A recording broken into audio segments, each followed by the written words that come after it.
Hello guys, GatorGamer CHOMPING to another video. Today, we are reacting to 10 dumbest criminals in the world.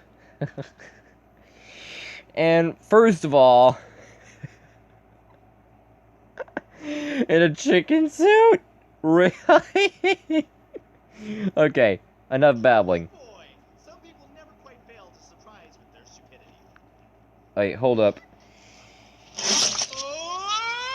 Oh boy! Some people never quite fail to surprise with their stupidity.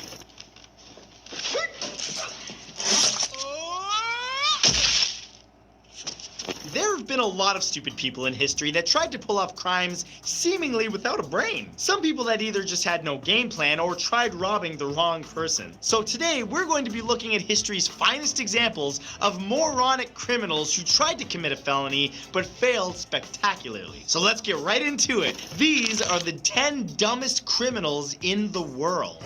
Number 1 is Ruben Zarate. On March 24, 2008, 18-year-old Ruben Zarate walked into Velasquez Mufflers for Less in Chicago, Illinois at about 8 o'clock in the morning, wearing a mask and waving around a revolver while he was demanding money. The employees working there at the time explained that they had very little money and that they couldn't open the safe due to the fact that nobody knew the combination outside of the owner of the shop. Now, seeing as how the owner wasn't going to be there until much later that day, it seemed unfortunately that he was out of luck. However, determined to get his quick payday, the young man wrote down 2 phone numbers that he could be reached at and gave them to the man at the front desk, demanding that they call him the moment that the owner returned. Of course, instead, the employees called the police, and officers came to the shop in plain clothes, telling employees to call the man back. Once Zarate returned and pulled a gun out of his sweatshirt, police shot first and wounded him in the leg. He was charged the very next day with attempted robbery and aggravated assault of a police officer. Oh man, the safe is locked. Okay, well here's my number, my social insurance number, and my address. Call me later. Okay.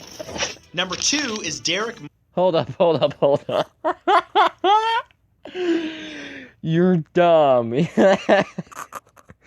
I reacted to a lot of videos about dumb, like some pretty dumb people, like people that make society look dumb, like people dropping bath bombs in toilets, making them think that they were cleaners, and then there's people that don't know the difference between a thermometer and a pregnancy test, but this... Really? You're gonna put your phone on there and expect these people to call you back? Really? Did you Dude, I want to say that's the dumbest criminal ever, but who knows? These people might get dumber and dumber later on. Mosley.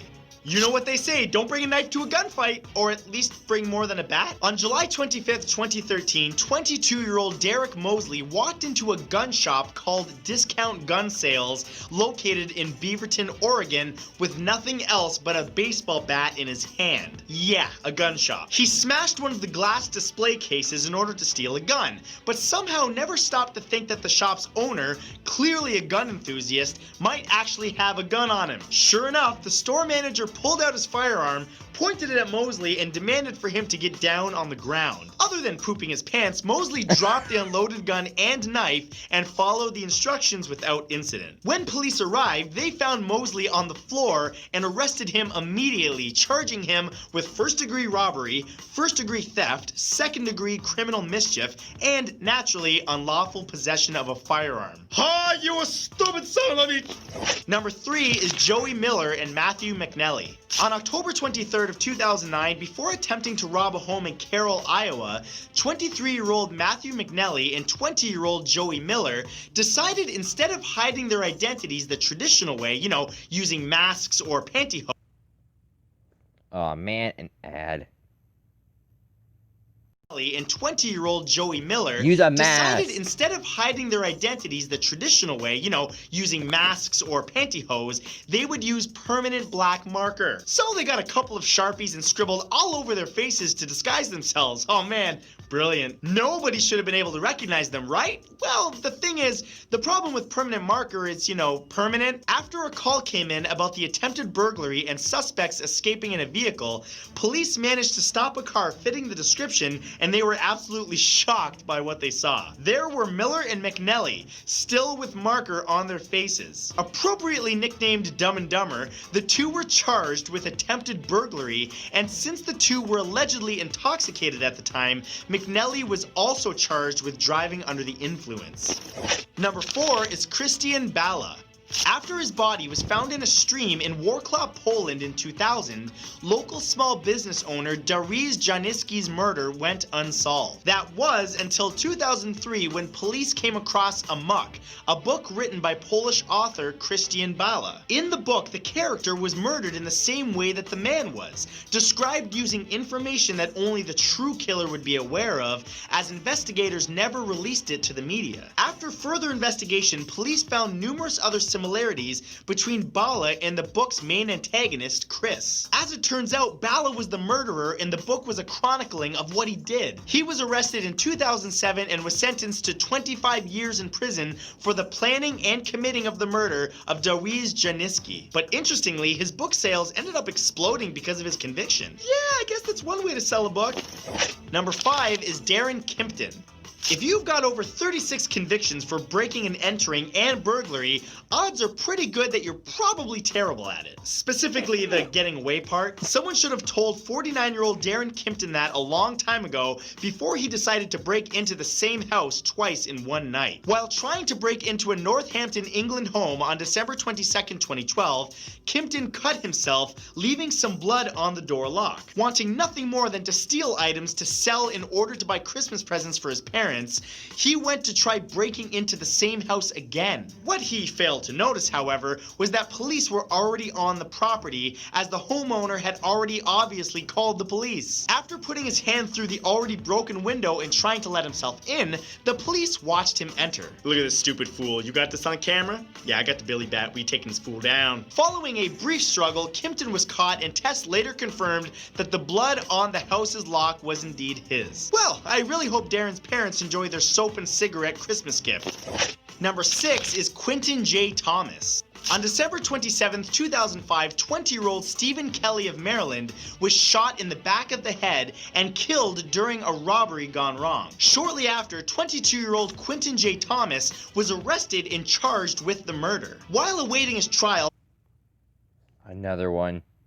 robbery gone wrong. Shortly after, 22-year-old Quentin J. Thomas was arrested and charged with the murder. While awaiting his trial, Thomas sent out some letters to his friends on the outside. Now, what you need to understand is that at the Montgomery County Jail, only incoming mail was checked, mostly for contraband. Outgoing mail was not. Knowing this, Thomas was confident that by writing down instructions to stop certain people from testifying would be received without anybody intercepting it. Man, Quentin, you're a super genius. You brilliant.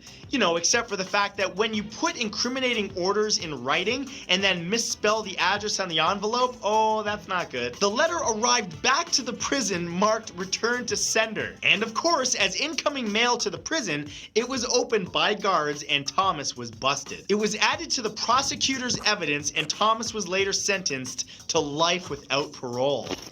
Number 7 is Frank Singleton.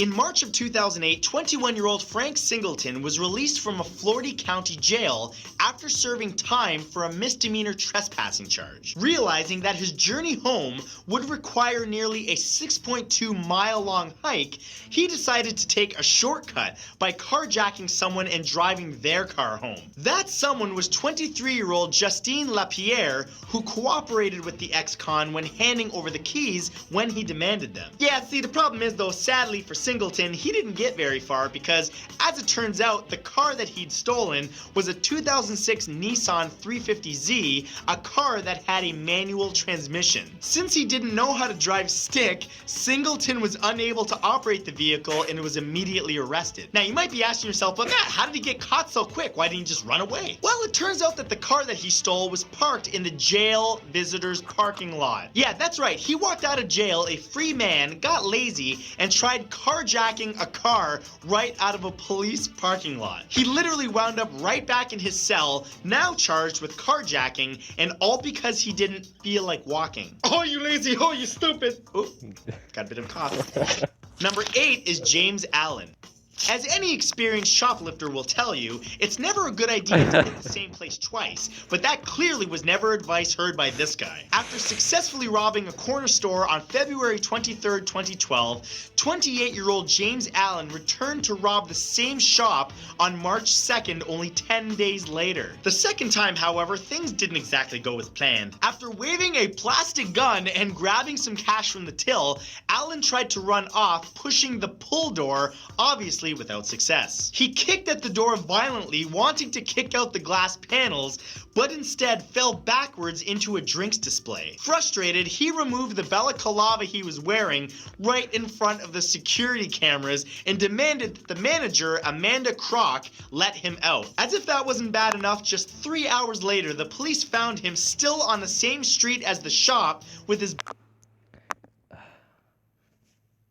Amanda Kroc let him out. As if that wasn't bad enough, just police found him still on the same street as the shop with his balaclava stuffed in his pocket. Open the door, man, I want to get out! You can get out, it says pull. Ain't no time to listen, fix it! Dennis Hawkins. In July of 2010, 48-year-old Dennis Hawkins decided to rob a bank in Swissvale, Pennsylvania. He decided to wear the ultimate identity-concealing disguise, a blonde wig, fake breasts, and clown pants. Using a toy BB gun that he'd shoplifted that morning from a local Kmart, Hawkins made off with an undisclosed amount of cash, fleeing as best he could in a ridiculous outfit. The disguise might have worked for him had it not been for the mustache and goatee, which he decided not to shave off, which showed up clearly in the surveillance footage. After police sent out a description of Hawkins, a gas station attendant reported someone fitting that unique description attempting to steal a car from their parking lot. When police arrived, it was obvious that they had found their clown man. Despite not wearing the wig anymore, he still had on the fake breasts and was covered in red dye, a result from the exploding packet in the bag of money that he stole. Got away with it, oh man! Red dye everywhere. I'm keeping these breasts on. And number 10 is Christopher Cron. Okay, there's incompetence and then there's asking to be arrested, and this guy was definitely the latter. In August of 2008, ADT, a security company, received an alarm notification from a restaurant called Junk Canoe Bar in Fort Myers Beach, Florida. Following protocol, the agent called the business in the event that the alarm was accidental. But to her surprise, 47-year-old Christopher Cron answered the phone. Cron had just broken into the restaurant and didn't seem to mind that the phone call had interrupted his robbery, even giving the representative his actual full name. Hi, how about you? Yes, I'm lonely. Yes, I broke into a store. My name's Christopher Cron, and I'm going to jail. Okay. When he couldn't give the correct password, the agent notified the police, but Cron escaped with 2 bottles of alcohol. Oh, big score. Incredibly, the next morning, he went back to that restaurant that he had robbed to have a drink and was immediately recognized by an employee who had seen the surveillance video. The police arrived. Cron was immediately arrested. What an idiot. So those were the 10 dumbest criminals in the world, possibly in history. But as always, I want to know from you, have you heard of a story of a dumb criminal who has done something so dumb that they deserve to be on this list? Leave your response below because I'll be reading through them and I'll pin the best comment to the top. Thank you guys so much for coming by today. Oop. An ad again.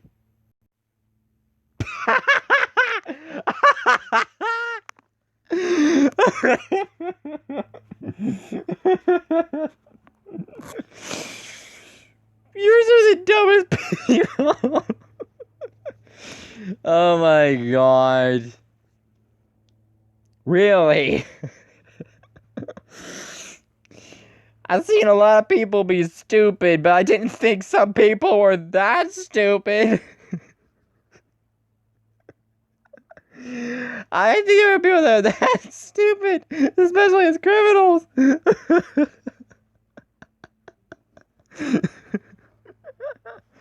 Okay, so that's gonna be it for the video, you guys. And if you enjoyed, then please like and subscribe, and that would be greatly appreciated. GatorGamer, chomp it out. Goodbye.